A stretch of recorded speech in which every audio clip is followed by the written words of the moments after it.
Welcome to the Andy Ruther Show. Here is your host, Andy Ruther.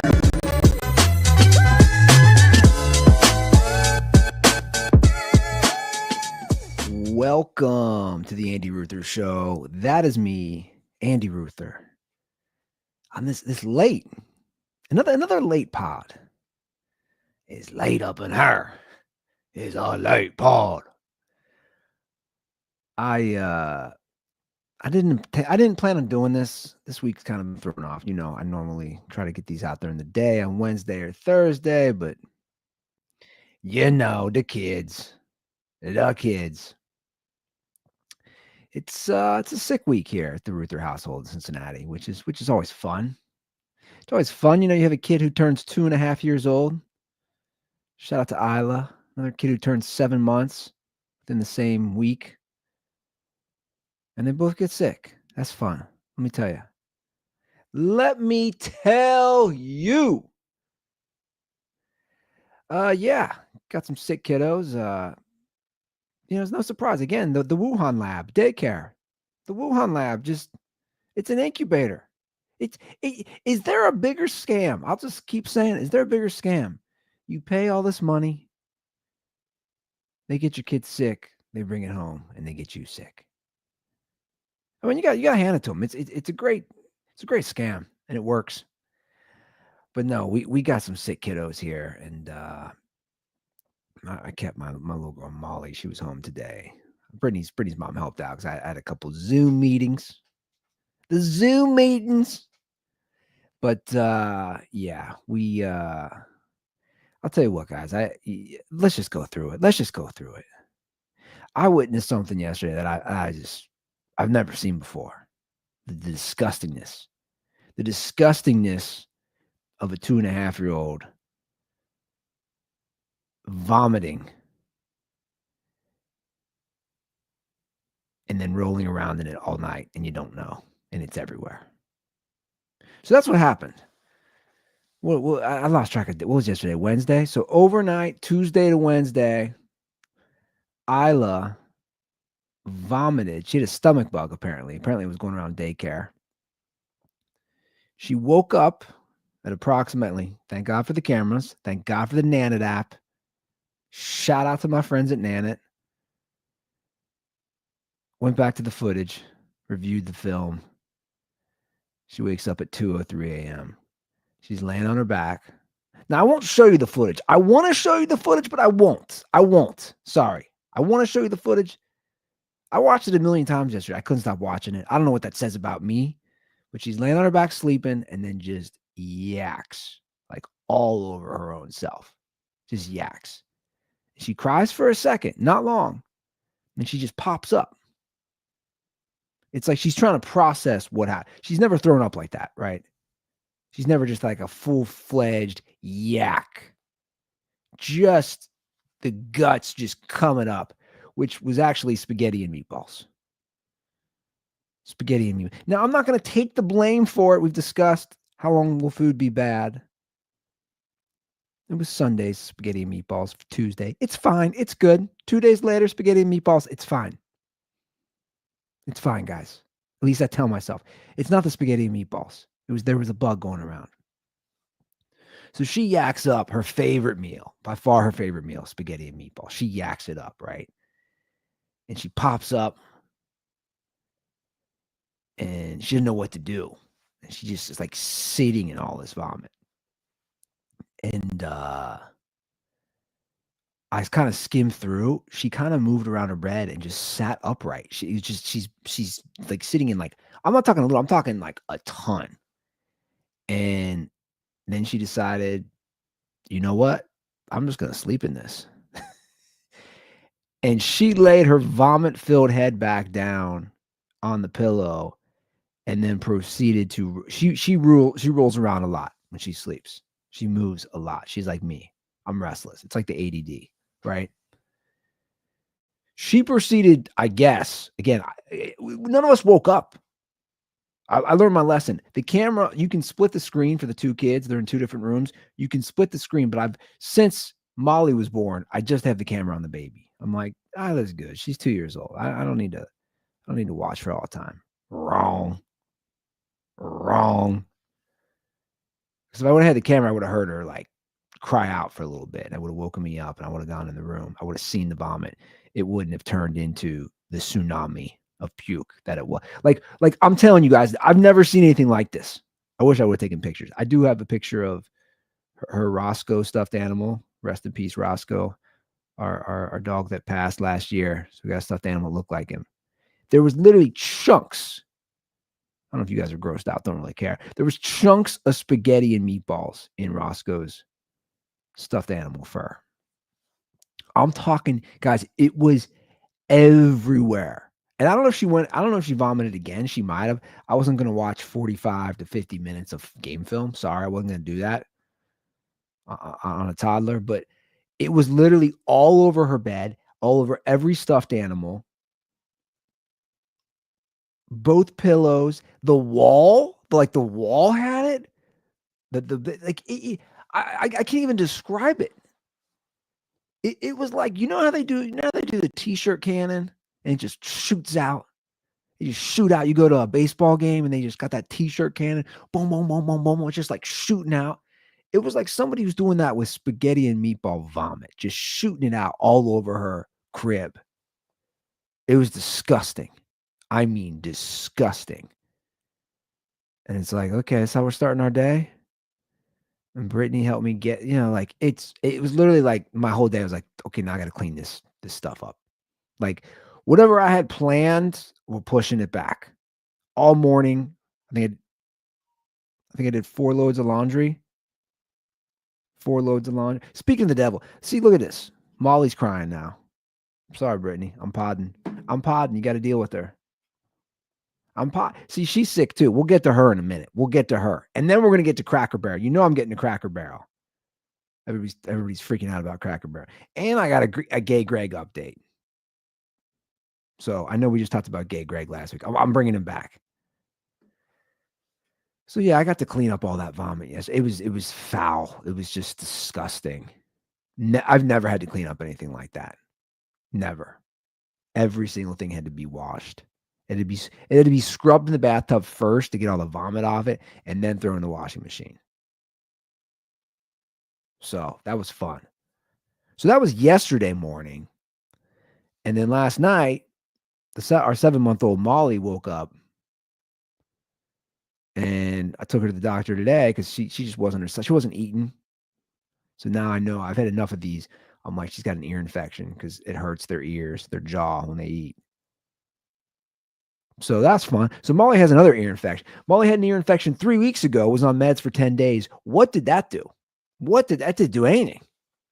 Didn't do shit. I looked at the doctor today and he's like, oh, you again. I said, I don't want to see you, man. I don't want to be seeing you. He's like, yeah, you were just here August 1st. I said, yeah, it's August 21st. It's 20 days later. You gave me meds. You gave me 10 days worth of meds. I said, can we just put tubes in her ear? Isla's got tubes in her ear. I don't want to do this every 2 weeks where she gets an ear infection and has to be on meds for 10 days. I don't want to do. Can you just put tubes in her ear? Just put them in her ear. I don't care. I don't want to do this. I don't want to be here. So yeah, that's fun. I got 2 kids, but Isla's good. She went to school yesterday and just apparently diarrheaed all day, and they didn't even call me. I'll give daycare credit. They didn't call me. They had to deal with diarrhea all day. They didn't call me. So yeah, fun. I'm just like, I'm like crossing my fingers. I'm like, please do not get diarrhea. Please do not get a sick stomach. Like don't. It's tough because then she's adorable. She's 2.5, and you want, she always wants to kiss on you and cuddle and hug, and she's just like a loving, doting toddler. Even though she's also a total bitch, right? Because they're toddlers, so they're insane, like insane. She's like, she switched rooms. They move up every 6 months at daycare. She's so attached. She's so attached to the teacher from the room she just left. She's so attached. And in my head, I'm like, man, don't be crazy like this with boys someday. Is that weird that my mind goes there to my 2.5-year-old? Is that weird? I even made the joke to her new room at daycare. because she has to see Miss Christina. Miss Christina, Miss Christina, I gotta see Miss Christina. I'm like, Miss Christina's in the past. She's room 5. You're a big girl. You're 2.5 now. You're room 6. I said to the worker, I said, man, that could be a boy someday. She's like, can't get over. She's just calling him, Brian, I still love you. Brian, answer my calls. Did you get my text, Brian?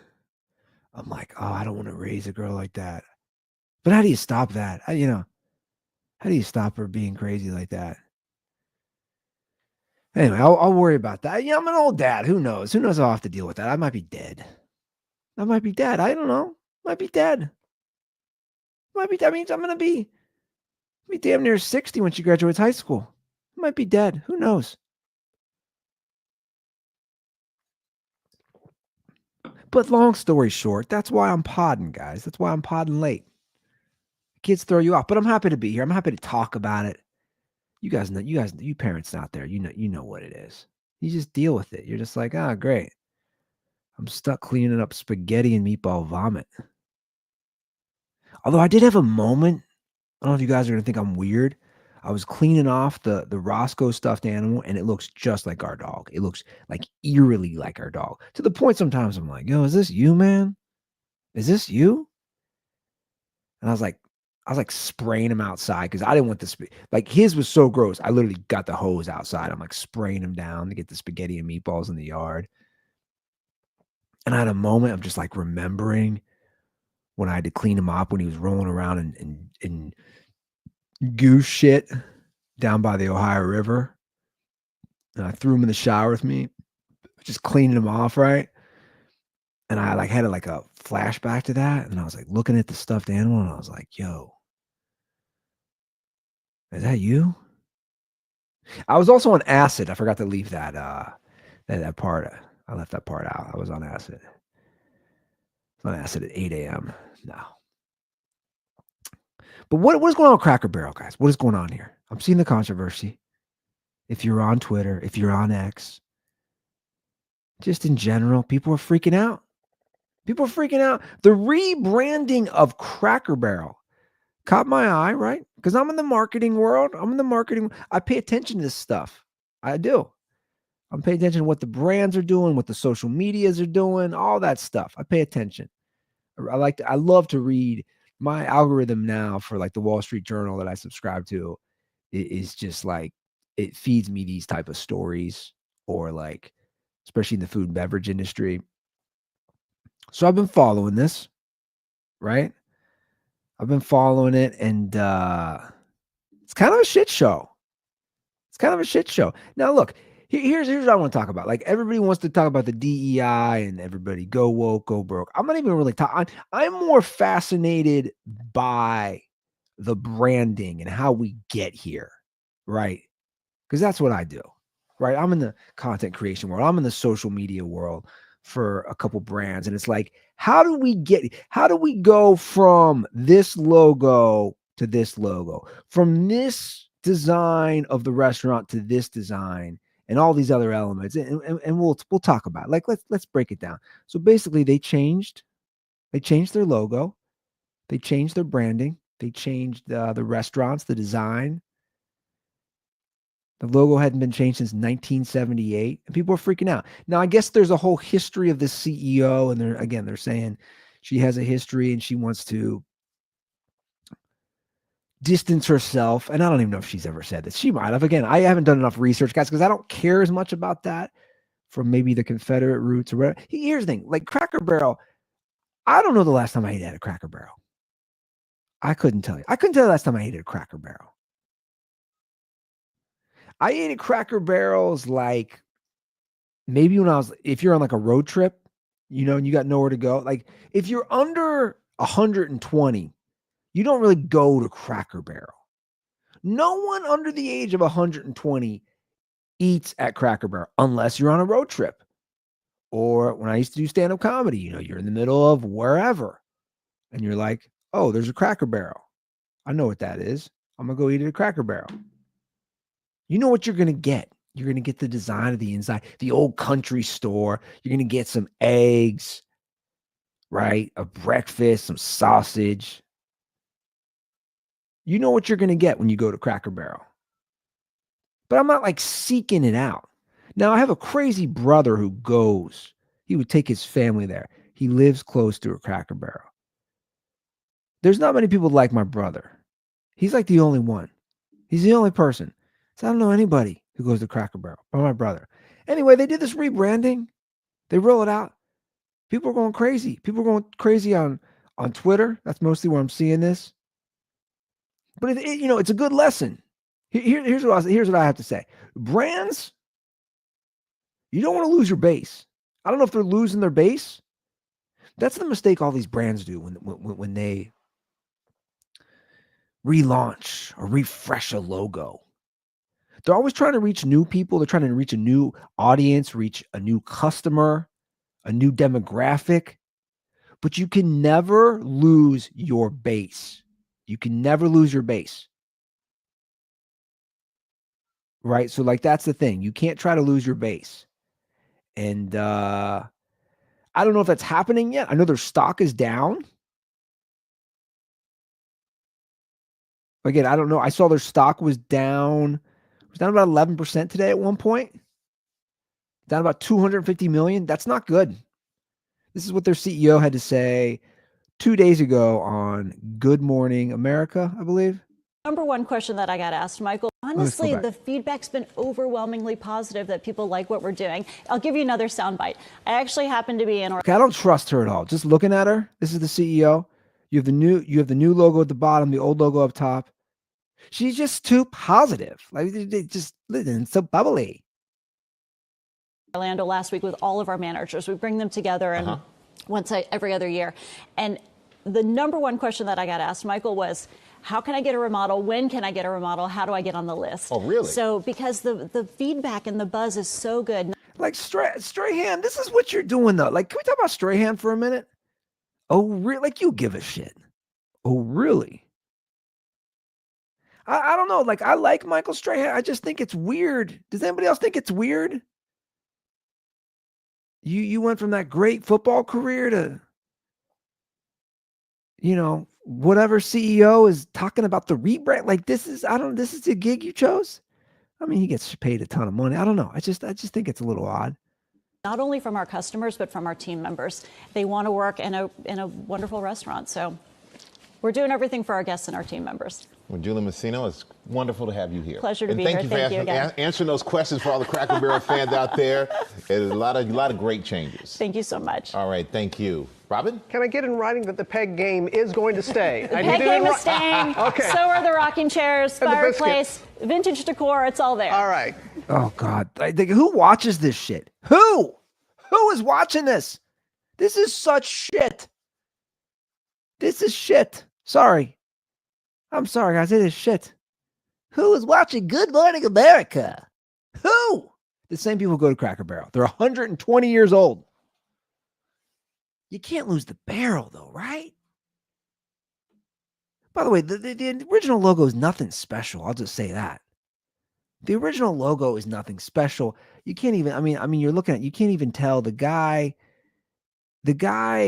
on the barrel, it's not the best logo.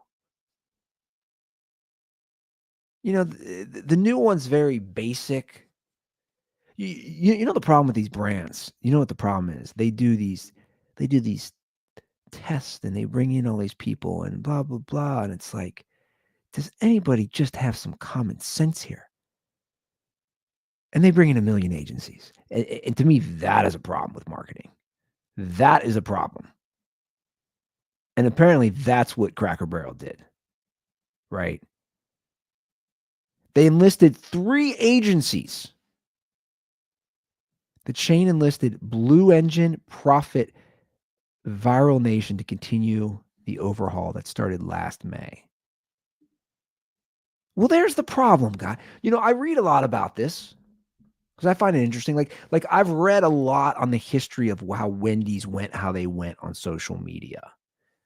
I read a lot on why Why is Chili's doing so good right now? Why is Chili's, of all restaurants, why are their sales so high right now? It's fascinating. And all these companies that make mistakes are also fascinating to me. Like, why did Bud Light go the route they went? Right? Here's my thing on all this stuff with marketing. And I don't think a lot of these brands have learned it, and they should have now. We are in such a hyper political, social age, right? It's very polarizing. Politics, social backlash, all that stuff. Stay out of all of it. Like, if you're a brand, I always say, if you're a brand, I want everybody to come into my store if I'm a brand. Do you not? You want everybody. You want the MAGA people. You want the they, them people. You want everybody in between. Do you not? You want everybody to come into your store. You want everybody coming into your restaurant. Isn't that the goal? Isn't the goal here to bring in as much business, to as many transactions as possible? So for any of these brands, stay away from anything that's going to infringe on bringing in people. Focus on the product. Focus on what you offer. But also know your base. Like I said, know your base. You don't have to lean in so hard. But know your base. And they bring in all these agencies. And the truth is, these agencies, they don't know. They don't know shit. Most of these agencies don't know shit. That's the truth. You think these agencies, these big name agencies, are going into Cracker Barrel? Are they? Probably not. Are they sitting in Cracker Barrels for weeks, days at a time? Are they seeing who's going into a Cracker Barrel? Again, it's people who are 120. You don't have to probably do it actually with them, maybe. Other brands probably. So like that, like for me in my field, right? So I do work for Gold Star here in Cincinnati. They have, I think, 57 locations now between Ohio, Kentucky, and Indiana. I like to talk to one of their franchise owners who owns 2 of the top 5 performing locations. It's important. Why is it important? He tells me who's coming into those restaurants. We talk on the phone. We talk on text. It's important for me to know I'm in that world. I'm in the social media world. I'm in the marketing world. Who's coming into your restaurants, dude? This will help me out.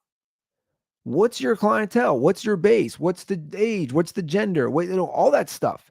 It matters. They're not doing that. These agencies, they're not going to Cracker Barrel. I mean, I'm going to stereotype, but it's true. It's some like Ivy League woman, most likely. Let's just call it what it is. It's an Ivy League woman who works for this high profile agency in New York who's like, okay, we're going to lose the barrel and we're going to lose the cracker, the white guy, because, right now we all know what's going on in the world with white men. White men are a problem. White men are a problem. They're a big problem. They're a very big problem. Even though we're called cracker and white men are called crackers, we're just going to lose the white guy, okay? And we're going to lose the barrel. Barrels are also problematic. Barrels could be a symbol. Some people might see a barrel and they'll say, that is the white male patriarchy. The barrel could be considered a white male patriarchy.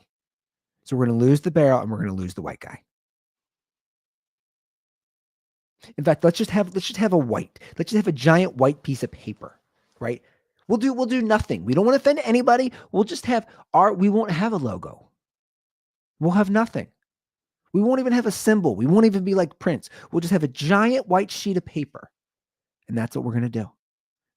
And Cracker Barrel's like, okay, cool. Here's a $7 million agency retainer fee. We're going to pay you for that and go with it. That's the problem. That's literally what happens in these agencies and these brands.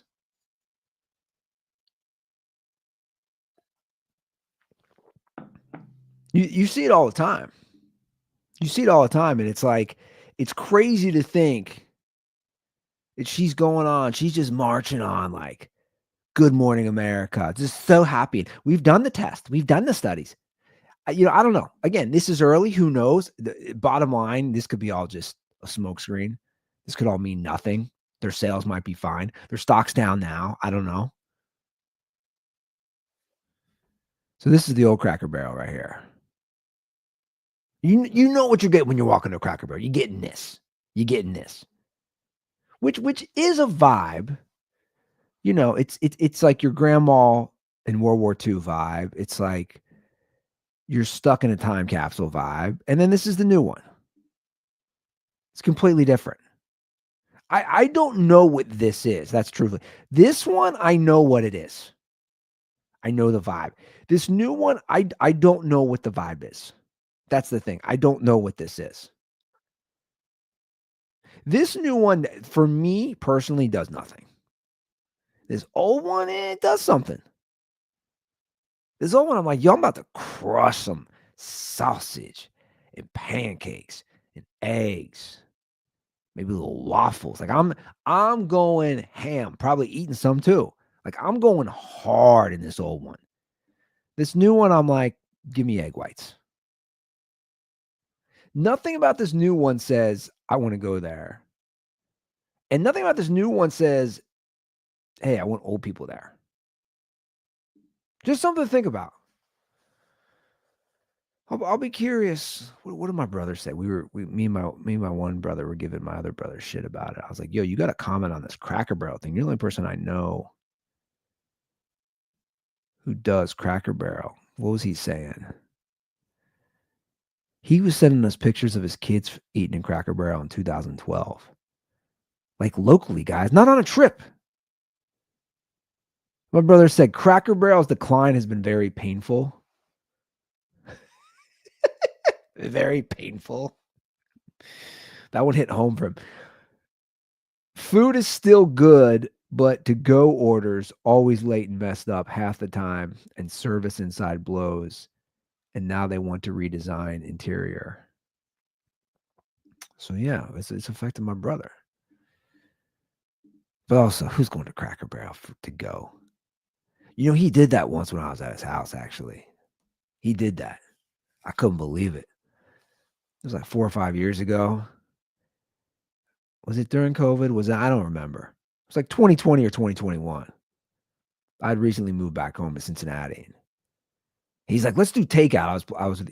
He's got twins. I was playing with his kids. He said, let's do some takeout tonight. I was like, that's cool. I'm down. He's like, what about Cracker Barrel? And I was like, are you mentally ill? Do you think you're in the wrong body? You're not 120 years old. What are you doing? We're not on a road trip. We're at your house. We're not driving through Nebraska right now. There are other options, dude. Cracker Barrel? You need to see a doctor. You're mentally, physically, something, like both ill. Something's wrong with you. And like I was his house, he's paying for it. I was stuck. We did Cracker Barrel takeout. And from what I recall, it was my brother is terrible. My brother, that's a whole other discussion. My brother has really bad taste. Really bad taste. Like he doesn't know.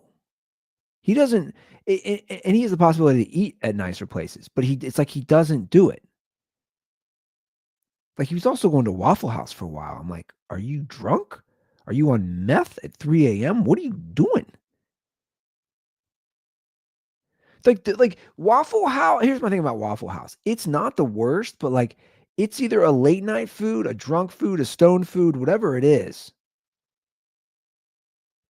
It's tough to just march in Waffle House at noon.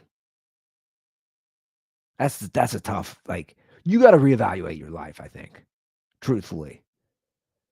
I was coaching his son basketball, and after practice, he goes, let's get some food at the time. He goes, let's go to that Waffle. I said, that Waffle House? What is wrong with you? There's a million restaurants in this street. You want a waffle? Yeah, man. We'll come back here at 2 a.m. maybe. We'll film some wild stuff. Those Waffle Houses are pretty lit late at night. I've been at some. They're fun. It's a whole vibe in there. It's a whole scene. You don't know what. You might see somebody eat 10 waffles and then stab the person next to them with a fork. You'll see that at a Waffle House. You might see somebody hop over and start cooking their own eggs. You might see some shit. I'm not going to a Waffle House at 6 p.m. on a Wednesday night. What the hell's wrong with you? And this is the same brother who goes to Cracker Barrel.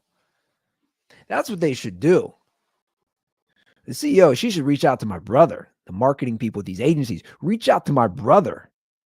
He's one of the few customers you have that's not 120 years old. See what he has to say. But man, these brands are lost, huh? They're again, here's what they need to do. So you look at the history of Wendy's. You know what Wendy's did? So Wendy's, Wendy's started the whole trend of just roasting on social media, particularly on Twitter. They started all that. Wendy's was hurting in sales, and McDonald's is the big dog, and they're lagging behind McDonald's, Burger King, all that. I believe this is around 2018. And they just said, for lack of a better term, fuck it. Let's just go on Twitter and start talking shit. Let's start roasting. Let's start talking trash. And they had full approval. If you read it, you guys should look it up. I think it's pretty cool, but I'm a nerd on this stuff. They had full approval from the CEO, and I don't know what the title is, their head of marketing, if it's the CMO, chief marketing officer, whatever it is. They had full approval. They had like 4 or 5 people in-house, not some outside agency, all in-house. And it was like, yo, we got witty people, we got funny people, we got creative people. We'll have a round robin here on Twitter in particular, and then I'm sure also on Facebook and Instagram, where we can just roast people, where we can respond. We're going to live in the comment section, right? Not just post, but we're going to live in the comment section. We're going to talk trash to McDonald's. We're going to talk trash to Burger King. We're going to talk trash to all our competitors. We're going to comment on things that have nothing to do with our menu. Nothing.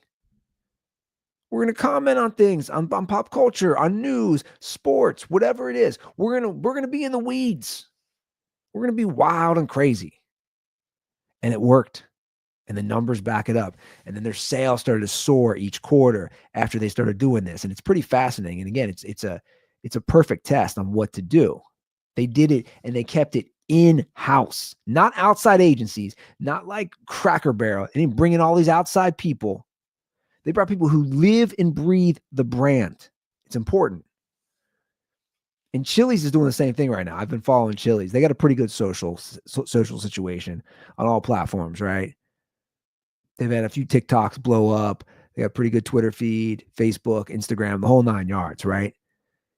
And if you read articles on Chili's right now, and that's what their CMO, their chief marketing officer, basically said the same thing. He said, look, man, I'm just kind of summarizing. It's like, we're going to keep it in-house. We're not going to outsource to an agency.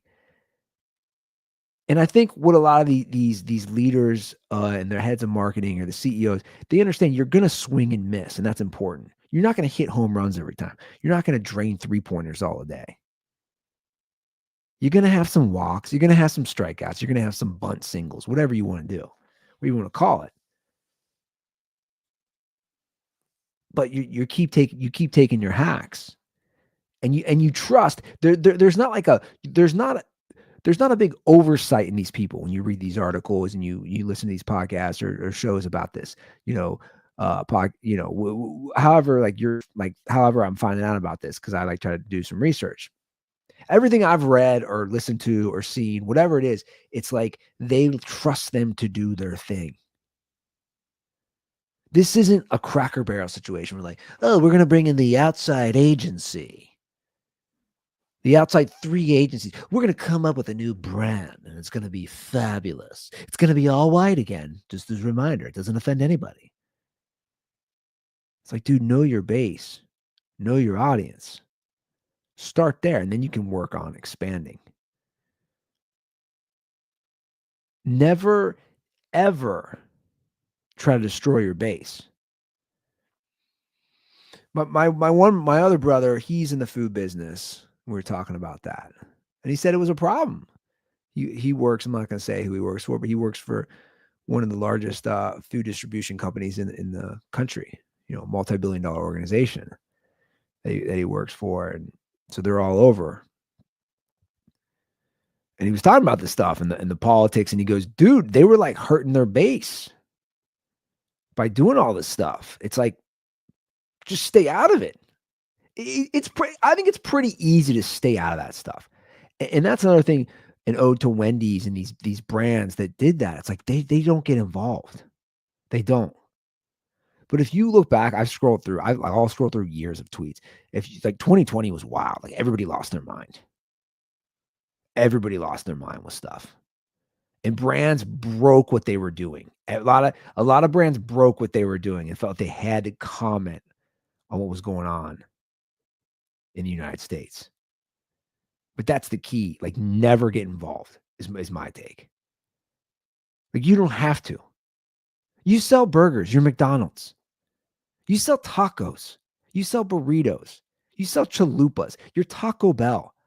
You don't have to comment on what's going on with social justice. You just don't. Why would you ever do that is my thing. Why?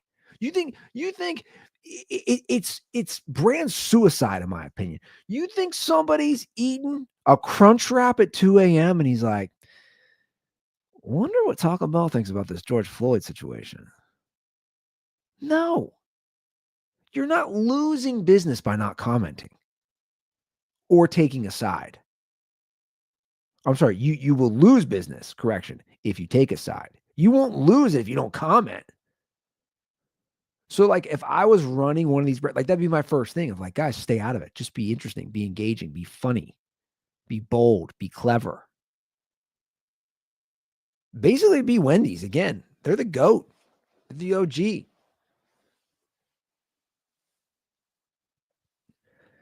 So I tried something today, guys. I failed. I have to report I failed on this. I tried to get Gay Greg on audio. I recorded. I couldn't resist. I was like, the Andy Ruther show needs this. The pod needs this. We need to get Gay Greg on audio.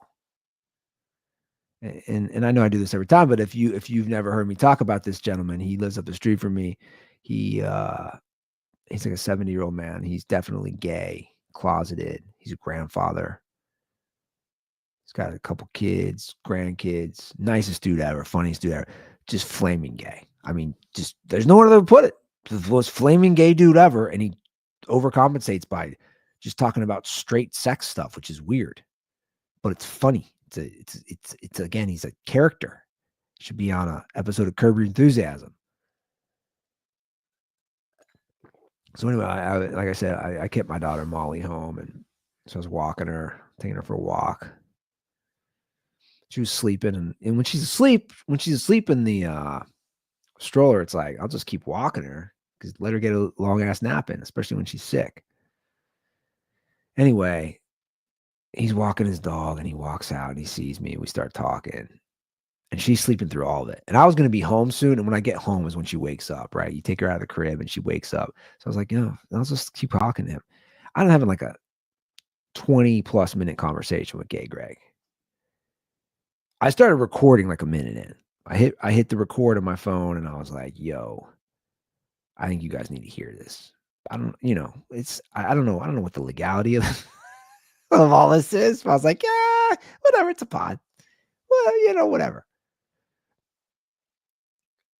So the audio is not good. The problem is the audio. The way my phone was sitting on the stroller, it wasn't sitting right, the audio. So you can hear me, but you literally can't hear him. And God, it would have been great. It would have been great. Because he was talking about a house a couple doors down from me. He knows all the gossip. And again, it always goes back to stuff where you're like, how did we get here, bro? Gay Greg, how did we go from, did you hear the neighbors who are renters are being kicked out by the homeowner? You're like, okay, the homeowner's kicking him out, and he's giving you the gossip, and he's telling you the whole thing to like, oh, I don't think she's moving back though. She lives in Chicago, and oh man, I don't think she's coming back. She's like 70. And then he just casually goes, oh, she's a fag hag. And I go, what? Whoa, what? And I laughed and he goes, oh, I don't have a problem with it. She just hangs around a bunch of gay guys. I go, yeah, dude, I just was taken off. I didn't think you were going to say that. And then he kind of looked at me. I go, dude, I know the term. I don't know if it's, I'm sure you can't say it now. I said, I know the term. I lived in LA, I was like, I know a lot of gay people. I got gay friends. So like, yeah, man, I know the term. Just these girls who hang around gay dudes. And she's like, oh, and he's like, oh my God. Yeah. He goes, oh, her husband. So here's this. So now he just jumps into her story. And again, the story went from she owns this home. She doesn't live there. And some people rent it. And she's kicking them out. So now he's like full-fledged into her story. He's like, oh, the husband was a train wreck. He was a total douche. He was a loser. She's not with him. And she dropped him. And she started hanging around with these young gay guys. They were like 30s. And he's like, and they started just coming to the pool. I'm like, really? This is kind of interesting. I was like, tell me more, Greg. And he's like, oh, you should have seen this. So we have a community pool, right? We're in an HOA. And he's like, oh my God. Suddenly there's all these guys showing up in Speedos. And I was like, you getting a boner, Greg? Like, you're really getting into this conversation. And he goes, what's it called when they're showing their ass? I go, thong. He goes, oh my God. Some of them are showing their thongs. And he goes, I wish I had this. Again, I wish I had this. You guys. He goes, oh, a hairy man's ass. I don't want to see that. I'm thinking like, yeah, you do, bro. The whole neighborhood knows you. You were probably at that pool every day checking out hairy thong dudes' asses. Like, you ain't fooling anybody, bro. And he's like, oh, they were just like showing their packages. And I'm just like, bro, you getting a boner?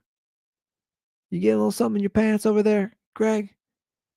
Doesn't seem like it's bothering you too much. And he's just going on and on. And he's like, oh, I mean, what's she doing with all these just young gay men?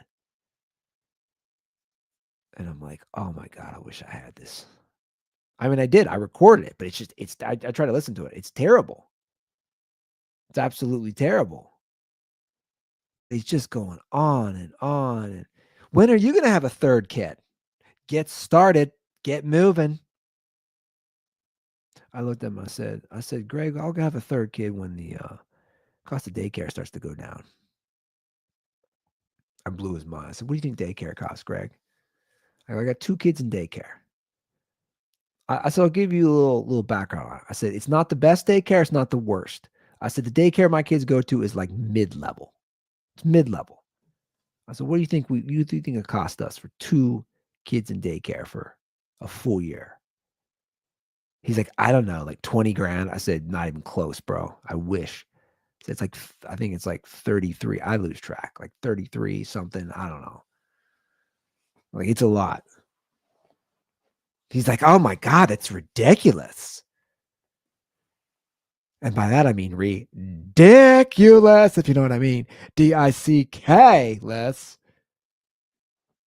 He's the best, man.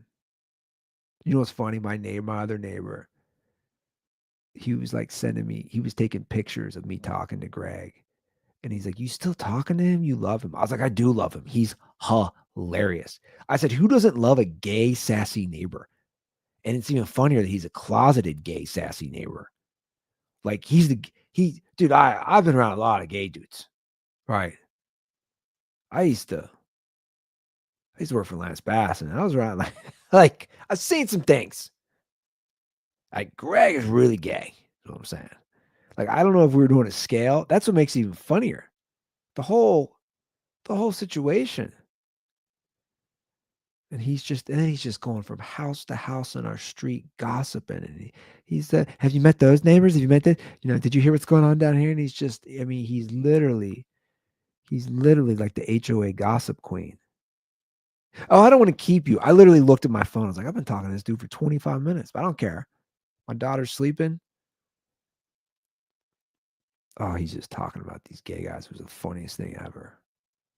Oh, he said it just so gay. He's like, nobody wants to see that.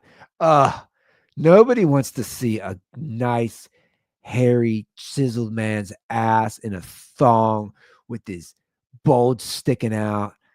And you can just see the tip of his penis. Nobody, and I mean nobody, wants to see that.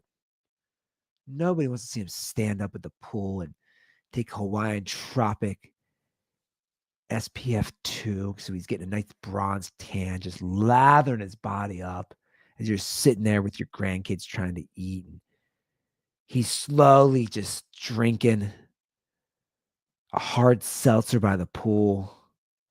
Nobody, and I mean no straight guy, wants to see that. And for that, I'm thankful. Thank you, Gay Greg.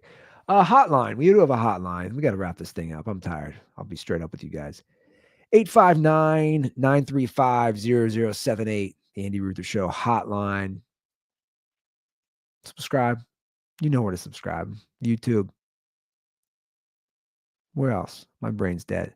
Spotify, Apple, wherever podcasts are. You can rate, review. You guys know the whole 9 yards. Thank you guys for listening. Thank you guys for watching. And we'll see you guys next week. Peace.